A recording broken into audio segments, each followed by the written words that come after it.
Bon, c'est une question qui m'a longtemps travaillé, ça. De dire, bon voilà, on n'a pas abouti à ce qu'on voulait, on n'a pas réussi, j'ai pas... Mais en même temps, c'est un engagement. Je veux dire que... euh, je pense, j'ai eu l'occasion de le dire une fois, que ça a été une contribution, je le dis vraiment sans... une contribution à tout ce qui s'est fait autour de la lutte pour la paix en Algérie. Parce que, bon, il y a eu l'emprisonnement, je veux dire, l'acte personnel, c'est-à-dire qu'on a... Mais il y a eu tout ce qui s'est fait autour de nous pour demander notre libération.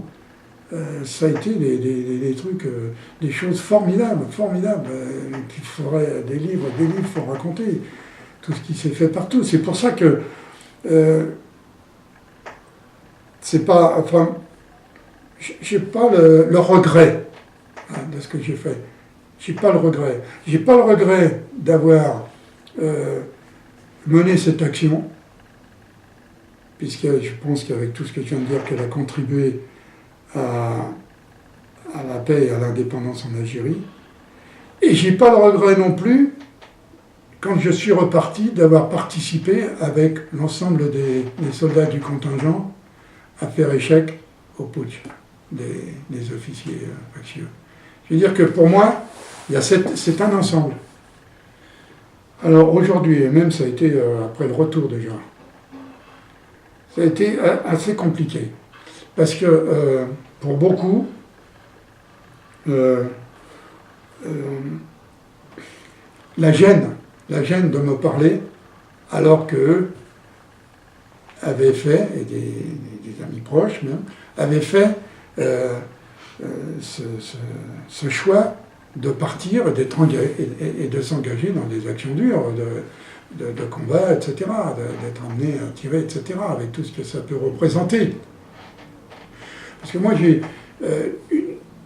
une des choses que je disais quand j'étais devant les officiers ou dans les discussions avant de partir ou quand j'étais au tribunal, c'est que je me suis posé, en plus du code de conscience, je me suis posé cette question, ce qui m'a un peu guidé, c'est de dire, voilà, je ne veux pas être amené en Algérie à être celui qui va tirer sur un jeune Algérien que j'ai pu rencontrer dans ces rencontres de fraternité, de paix, ou dans les entreprises où je travaillais, d'être amené à tirer sur lui. Je me pose la question avant. Et le problème, c'est que certains membres, évidemment, ont été entraînés dans ces actes, et même pour ceux qui ne l'étaient pas, c'est-à-dire une gêne de dire, ben voilà, il aurait fallu peut-être dans leur tête qu'on soit plus nombreux à faire ce refus, et c'est un... Beaucoup me disaient en Algérie, les soldats, écoute, on est vachement d'accord avec toi, on est d'accord avec toi, mais c'est tellement dur à faire, ça doit être tellement dur à faire ce que tu as fait, on ne se sentait pas capable de le faire, quoi. Voilà. Donc ensuite, alors des difficultés, je vous dis là, une difficulté à parler, et puis bon, petit à petit, une ouverture, un échange,